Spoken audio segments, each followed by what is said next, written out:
Welcome to HughVoices.com. I'm Bobby Marvin, and on this segment, I'll be speaking with filmmaker Douglas Tirola. He is executive producer of 4-4 Films and co-director of An Omar Broadway Film. This is a documentary about an inmate that smuggles a video camera into Northern State Penitentiary Maximum Security Gang Unit in Newark, New Jersey.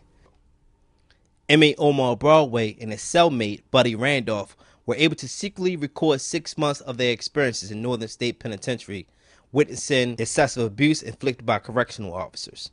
Broadway eventually meets Tirola, and together they decide to make the footage a full-length documentary. The film premiered at the Tribeca Film Festival in 2008, and is set to premiere on HBO July 14th. However, Omar Broadway awaits his release from prison in the state of Maryland. Omar began shooting for this film in prison, but my question, Doug, is how did you wind up with the footage? We met a guy named DJ Green Lantern, who's probably best known for being Eminem's DJ for years, and his manager, producer Big J Berry is what he goes by. And we struck up a friendship with those guys, and one day Big J called and said, "Hey, are you still trying to get into documentary work?" And we said, "Absolutely." And he said, "Well, you got to come down to my office, and I want you to look at something." And we went down to his office, and there was a guy there who named DJ Scoob, and DJ Scoob is Omar's cousin, I think. And he had brought this tape that he'd gotten from Omar's mom, and they were looking to try and do something with it. And as soon as you looked at it, you knew it was like nothing you'd ever seen before regarding prison. And that led to us eventually having a meeting with Omar's mom, and she brought 3 tapes. You know, she protected these tapes like the gold bars that they probably are in some way. We said, look, this could be a movie.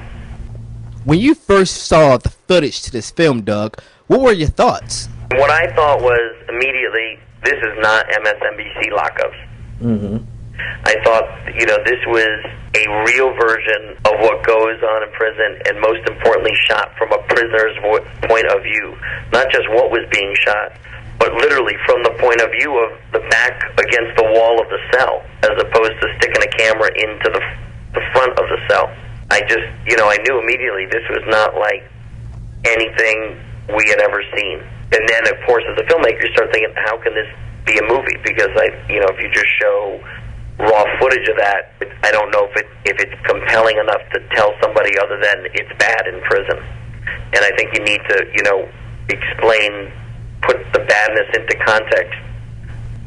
What was the first conversation between you and Omar like? What was amazing about it was how immediately personable and let's get down to business he was. I think there must have been a lot of talk between him and his mom, about whether we were the right people. And I think, just like we took a chance getting involved with them on some level, they knew they had something of some value, and they were going to have one shot to make people pay attention to it. What do you have to say to the critics who feel the prisoners pretty much got what they deserve? They were a menace to society, and they just had it coming to them. Prison isn't supposed to be a pleasant place, but nobody deserves to be tortured. If you want people to come back and be a law-abiding person in society, you cannot kill their hope while you have them incarcerated. When Omar hopefully gets out and people meet him, I think the amazing thing about Omar is that he has not lost all hope for whatever the next chapter of his life is going to be. And what I take away from that is because he had this project of trying to make this film, that was the thing that gave him hope on a daily basis. And then once the film got out there and then, got to us, then he that renewed his hope. In other words, he had a reason to live. He had a reason to want to make himself better while he was in there. but it's very easy to see from what you see on those tapes in those conditions and the way people are treated that not everybody is able to do that, whether because of the violence or the monotony or the conditions.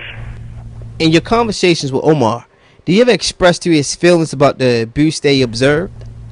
There was a time when he was on the phone with me because Omar has certain phone privileges.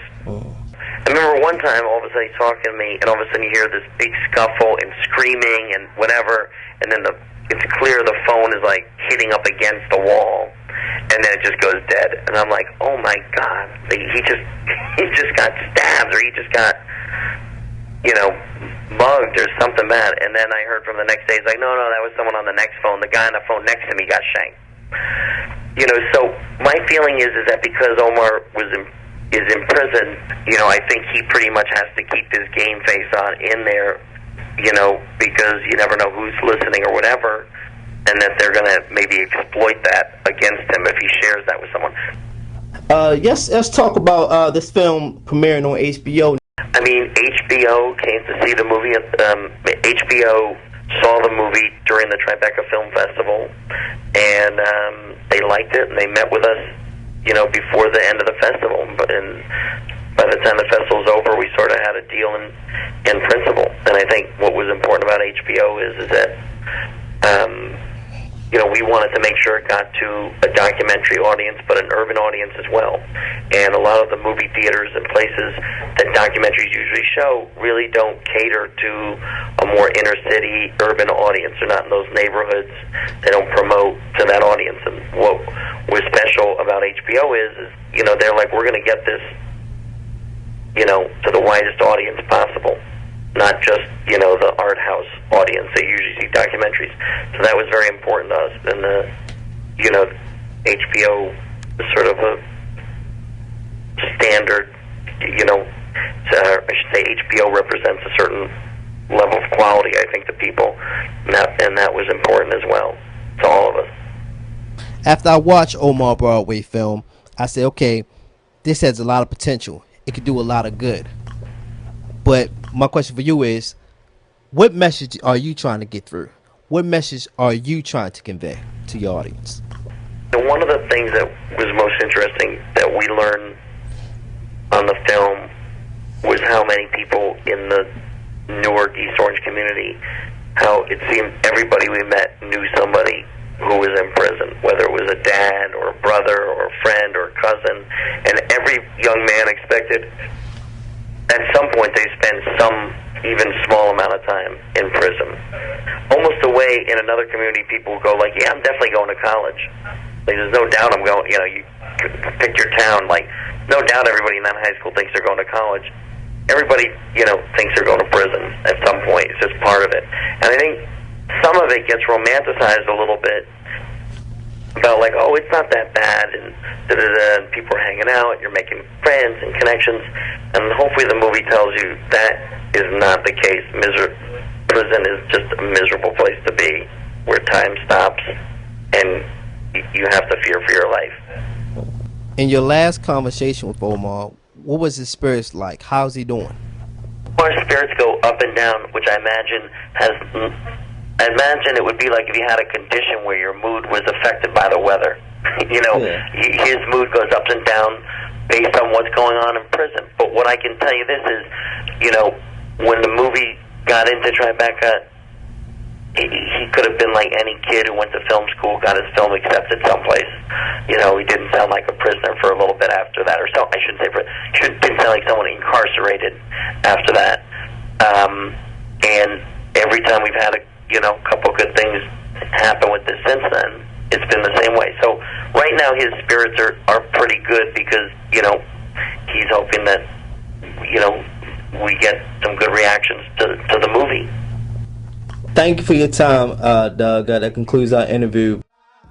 Thank you for watching HeVoices.com, the greater reflection of you.